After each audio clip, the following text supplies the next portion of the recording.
Preposition নাম শুনলেই অনেকের মাথায় একদম ভয় ভয় ভীতিতে একদম ছাপ পড়ে যায় যে অ্যাপ্রোপ্রিয়েট প্রিপোজিশন এত কঠিন, আমি কিভাবে এত এত অ্যাপ্রোপ্রিয়েট প্রিপোজিশন মনে রাখি। তো এই চিন্তা ভাবনা থেকে আমি ভাবলাম যে কঠিন জিনিসকে কিভাবে সহজে মনে রাখা যায়, এই জন্য নিয়ে আসছি। আমি আশাবাদী তোমরা যে আজকের টিউটোরিয়ালটি দেখো এবং তোমাদের সব ধরনের ভয় ভীতি সব কেটে যাবে। এবং আজকের এই টিউটোরিয়ালটি দেখার পরে যদি তুমি অ্যাপ্রোপ্রিয়েট প্রিপোজিশন আর মনে না রাখতে পারো, তাহলে তুমি মনে মনে মনে ধরে নিবে যে তোমার দ্বারা কখনো অ্যাপ্রোপ্রিয়েট প্রিপোজিশন শেখা সম্ভবই না। কারণ আজকে যেভাবে আমি বুঝাবো এর যে সহজ ভাষায় আর কেউ তোমাকে বোঝাতে পারবে কিনা সেটা আমার জানা নেই। তো চলো দেরি না করে শুরু করা যাক। তো দেখো এখানে কি রয়েছে। আমি প্রথমে লিখে রেখেছি অ্যাপ্রোপ্রিয়েট প্রিপোজিশন। অ্যাপ্রোপ্রিয়েট প্রিপোজিশন মানে হচ্ছে মুখস্থর পাঠ। এই মুখস্থর পাঠটাকে আমি একদম সহজ হইতে ইজি হইতে তোমাদের জন্য সাজিয়ে রেখেছি। এবং এই পাঠটা কাদের কাদের জন্য কার্যকর হবে। অ্যাপ্রোপ্রিয়েট প্রিপোজিশন একদম ক্লাস 9 10 থেকে শুরু করে ইন্টারমিডিয়েট, অ্যাডমিশন, জব সিকার্স সবার জন্য এটা উপযুক্ত। এম- সব সর্বক্ষেত্রেই কিন্তু তোমার অ্যাপ্রোপ্রিয়েট প্রিপোজিশন থেকে কোয়েশন এসে থাকে। তো এই ভিডিও সবার জন্য কার্যকর। তো দেখো এই প্রিপোজিশনে আমি কি রেখেছি। প্রথম যে অপশনটার মধ্যে আমি রেখেছি আহ নিমগ্ন হওয়া অর্থে। এই কোথায় গেল আমার পাটা, কোথায় গেল? হ্যাঁ, এই তো আসলাম। জুম হতে হতে একদম কোন দিকে চাই জানি। হ্যাঁ, প্রথম অ্যাপ্রোপ্রিয়েট পজিশনের যে রুলস রেখেছি, নিমগ্ন হওয়া।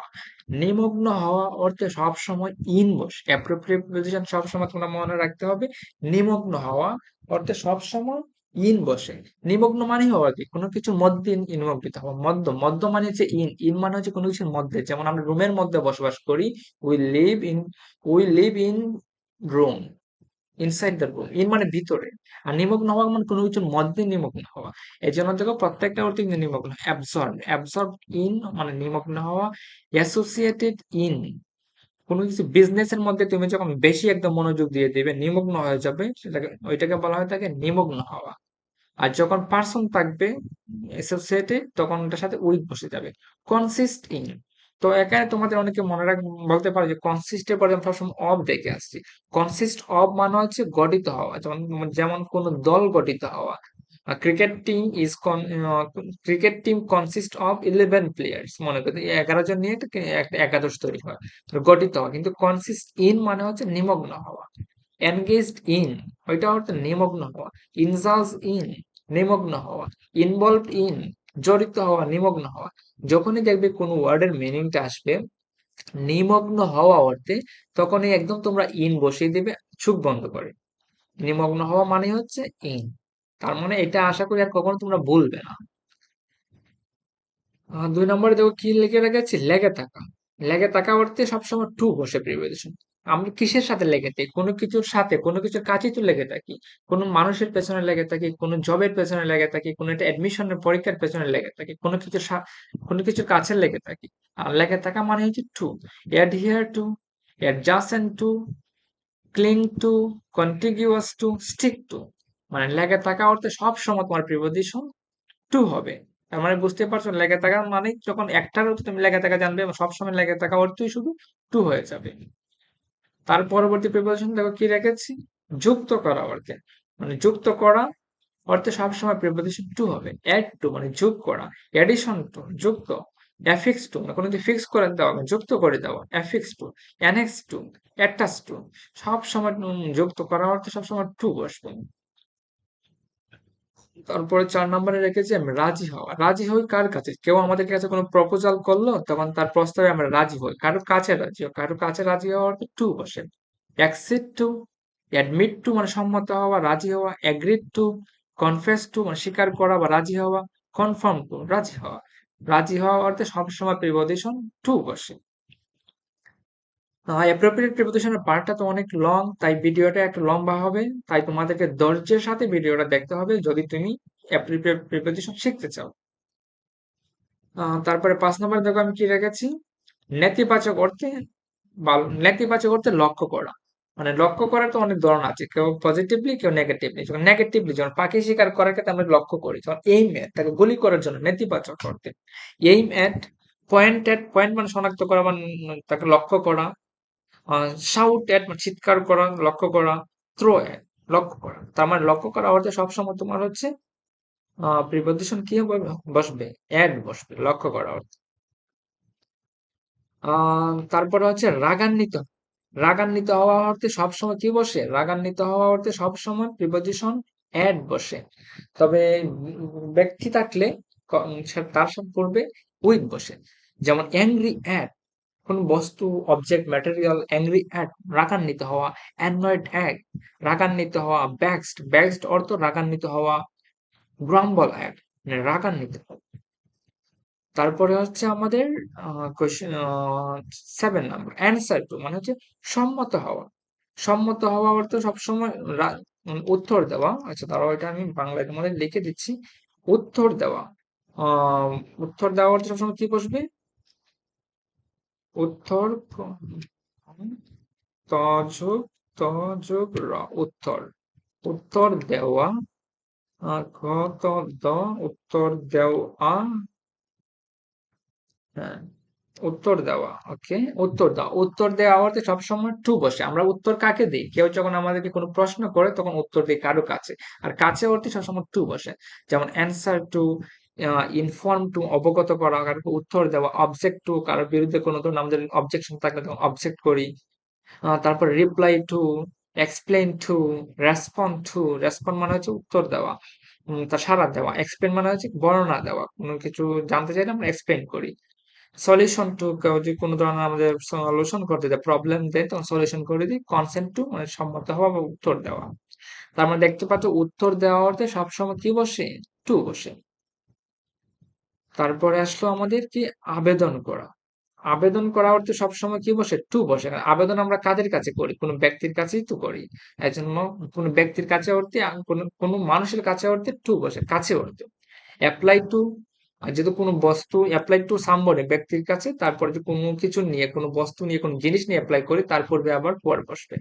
অ্যাপিয়াল টু, কোনো বস্তু থাকলে, অবজেক্ট থাকলে ফর বসবে। Appoint to, entrust to. তো তোমাদের সবার কাছে রিকোয়েস্ট, তোমরা যদি অলরেডি আমার চ্যানেলটি সাবস্ক্রাইব করে থাকো, তোমাদের সবাইকে অসংখ্য ধন্যবাদ। আর তোমরা যারা এখনো সাবস্ক্রাইব করোনি, তাই আমি বলবো তোমরা সাবস্ক্রাইব করে নাও। আর তোমরা যারা এই মুহূর্তে ভিডিওটি দেখছো, তোমরা সবাই লাইক বাটনে হিট করে দাও। পরবর্তীটা হচ্ছে হাজির হওয়া। হাজির হওয়া অর্থে সবসময় অ্যাড বসে। Arrive at, appear at. Appear মানে হঠাৎ করে হাজির হওয়া। Arrive at. অ্যাভয়েডেড মানে ছোট স্থানে বসবাস করা। Living in a small place. Gas at, ছোটখাটো জিনিস নিয়ে তো এগুলো গ্যাস অ্যাট হয়। কারো অধিকারে থাকা, কারো কাছে থাকা। তোমাদেরকে বারবার বলা যাচ্ছে কাছে থাকা। কাছে মানে হচ্ছে কোন ব্যক্তির কাছে মানে হচ্ছে টু। কারো অধিকারে থাকা, বিলং টু মানে কোন সম্পত্তি কারো অধিকারে থাকা। এন্টাইটল টু অধিকারী হওয়া, অধিকারী থাকা। হিয়ার টু উত্তরাধিকারী থাকা। সাকসিড টু এগুলো উত্তরাধিকারী থাকা। কারো অধিকারে থাকা অর্থে সবসময় কি বসে? টু বসে। তারপরে রয়েছে কি রেখেছি? আঁকড়ে ধরা। 11 নাম্বারে রয়েছে আঁকড়ে ধরা। ক্যাচেট মানে খুব শক্তভাবে জোরালো ভাবে ধরা। গ্রাস্প এট খুবই মানে জোরালো ভাবে ধরা, আঁকড়ে ধরা। জাম্প এট, জাম্প এট জাম্প দিয়ে ধরা। স্ন্যাচ এট আঁকড়ে ধরা। আঁকড়ে ধরা অর্থে সবসময় অ্যাড বসবে। অভিনন্দন জানানো, কোনো ব্যক্তিকে অভিনন্দন জানানো, কোনো তার যোগ্যতা বা কোনো ধরনের পারদর্শিতার উপর। কোনো ব্যক্তিকে আমরা তার পারদর্শিতা বা তার ফলাফলের উপরেই তাকে কনগ্রাচুলেশন জানাই। যেমন আমরা কেউ যদি এসএসসি তে এ প্লাস পায়, আর অথবা এইচএসসি তে এ প্লাস বা এডমিশনের চান্স পায়, তখন আমরা তাকে কনগ্রাচুলেশন জানাই। Congratulate on your brilliant success, তোমার ভালো ফলাফলের জন্য, ভালো ফলাফলের উপর তোমাকে অভিনন্দন। ঠিক আছে। সতর্কিত। সতর্কিত হওয়া বলতে সবসময় অফ বসে। সতর্কিত, কেয়ারফুল প্রত্যেকটা অ্যাডজেক্টিভ। আর একটা রুলস আমরা মনে রাখবে, সাধারণত অ্যাডজেক্টিভের পরে সবসময় কি বসে? অফ বসে সাধারণত। এখানে চাইলে আমি তোমাদেরকে একটু অ্যাড করে দিতে পারতাম। অ্যাডজেক্টিভের পরে সবসময় কি বসে? অ্যাড বসে। ধরো অ্যাডজেক্টিভ, এটাকে একটু তোমাদেরকে বোঝার স্বার্থে এভাবে এনে দিচ্ছি। দাঁড়াও আমি এটাকে র্যাপ ট্যাক্স করে দিই। র্যাপ বিহাইন্ড ট্যাক্স, তখন সুবিধা হবে তোমাদের জন্য। হ্যাঁ, তখন কি হবে? সুবিধা হবে। হ্যাঁ, অ্যাডজেক্টিভ প্লাস। ওকে, এটা বাংলা ফাংশন রয়েছে, আমি এটাকে তোমাদের জন্য ইংলিশ করে দিচ্ছি। Adjective, adjective. অ্যাডজেক্টিভের পরে সাধারণত কি বসে? অফ বসে। মনে রাখবে তোমরা, ঠিক আছে। অ্যাডজেক্টিভের পরে কি বসে? অ্যাডজেক্টিভের পরে সাধারণত প্রিপজিশন অফ বসে। গুড। যেমন দেখো কেয়ারফুল অফ কোনো কিছু নিয়ে সতর্কিত, অ্যাওয়্যার অফ সতর্কিত, কুশাস অফ সতর্কিত, অ্যালার্ট অফ সতর্কিত, ভিজিলেন্ট অফ সতর্কিত, কনসাস অফ সতর্কিত। সতর্কিত অর্থে সবসময় প্রিপোজিশন অফ বসে।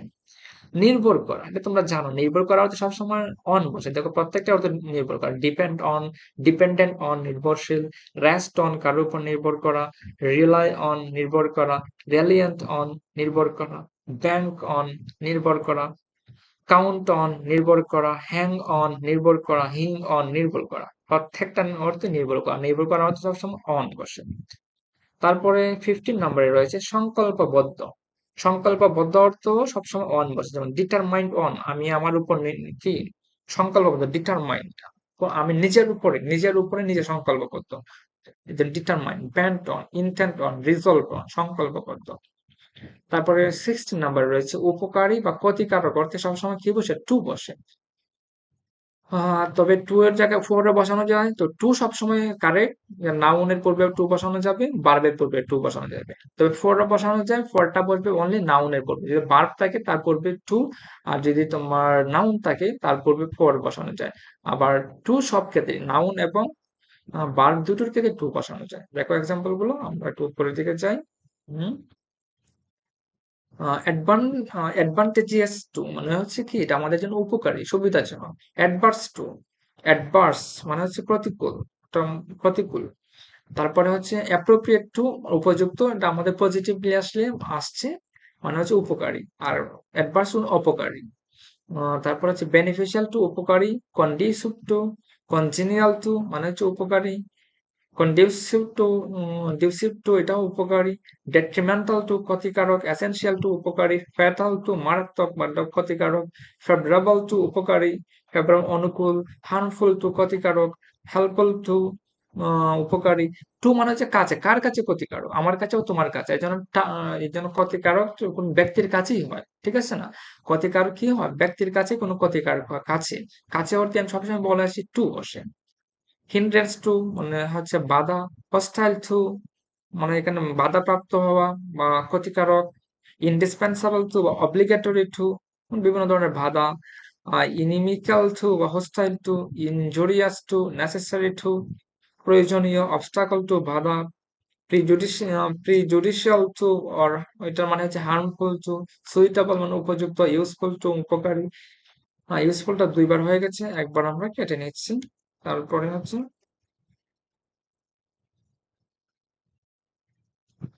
বিসিএস টু মানে হচ্ছে অপকারী। তার মানে দেখতে পাচ্ছ উপকারী এবং অপকারী অর্থে সবসময় কি হয়? টু বসে। তারপরে হচ্ছে স্বপ্ন দেখা, কোনো কিছু নিয়ে ভাবা। স্বপ্ন দেখা, স্বপ্ন দেখা অর্থে সবসময় অ্যাবাউট হয়। যেমন ড্রিম অ্যাবাউট, কোনো কিছু নিয়ে ভাবা, স্বপ্ন দেখা। ফ্যান্টাসাইজ অ্যাবাউট, কোনো কিছু নিয়ে কল্পনা করা। থিঙ্ক অ্যাবাউট, চিন্তা করা। বুঝতে পারছো? বঞ্চিত হওয়া অর্থে সবসময় হয় অফ বসে। যেমন এমটি অফ মানে শূন্য, বা কোনো কিছু থেকে বঞ্চিত। ডিপ্রাইভড অফ বঞ্চিত। বেয়ার অফ মানে শূন্য, বঞ্চিত। ডেস্টিটিউট অফ মানে হচ্ছে কোনো ধরনের বঞ্চিত বা নিডি, অভাবী। বয়েড অফ বঞ্চিত, ল্যাক অফ বঞ্চিত, ওয়ান্ট অফ অভাবী, ডাইভার্সড অফ বঞ্চিত। তোমরা দেখতে পাচ্ছ বঞ্চিত অর্থে সবসময় কি বসে? অফ বসে। নিড অফ অভাবী, শর্ট অফ সংকটের হচ্ছে শর্ট মানে সংকটের হচ্ছে অফ, অভাবী অর্থে সবসময় কি বসে? অফ বসে। তারপরে হচ্ছে 19 নাম্বার সমার্থক। সমার্থক শব্দের অর্থ সবসময় কি বসে? টু বসে। যেমন ইকুয়াল টু, এটা সমান। তারপরে আসলো কি? ইকুইভ্যালেন্ট টু সমার্থক। প্র কি প্রপোর্শনেট টু মানে হচ্ছে সমান, অনুপাতিক বা সমান। সিমিলার টু মানে সমান। তো প্রিপজিশনের পার্টটা তো যে আমি করছি এটা মোটামুটি 38 সেকশনে আমি এটাকে ভাগ করছি। তো এক ভিডিও দিলে সেটা অনেক লম্বা হয়ে যায়, তাই আমি ভাবছি এটা হাফ পার্ট আজকে দিই, নেক্সট পার্ট অন্য কোনো একদিন দিব। ঠিক আছে, তো আজকে হাফ পার্ট দিলাম। তো তোমরা যারা এই এখন পর্যন্ত যারা ভিডিওটা দেখে আসছো, তোমরা কেমন লেগেছে ভিডিও তোমরা কমেন্ট বক্সে জানিয়ে দিবে। আর তোমরা যারা সাবস্ক্রাইব করে অলরেডি ফেলছো, তোমাদের সবাইকে অসংখ্য ধন্যবাদ। আর যারা নতুন রয়েছে, নতুন আছে এখনো সাবস্ক্রাইব করে না, চ্যানেলটা সাবস্ক্রাইব করে নাও, যাতে তোমরা পরবর্তীতে সবার আগে ভিডিওটা পেয়ে যাও, নেক্সট ভিডিওটা পেয়ে যাও। তো তোমরা নিশ্চয়ই তোমরা, আমি আশাবাদী তোমরা কমেন্টে জানিয়ে দিবে ভিডিওটি তোমাদের কেমন লাগছে। ঠিক আছে, তো এই পর্যন্তই আজকে। সবার জন্য শুভকামনা। Best of luck. Take care yourself.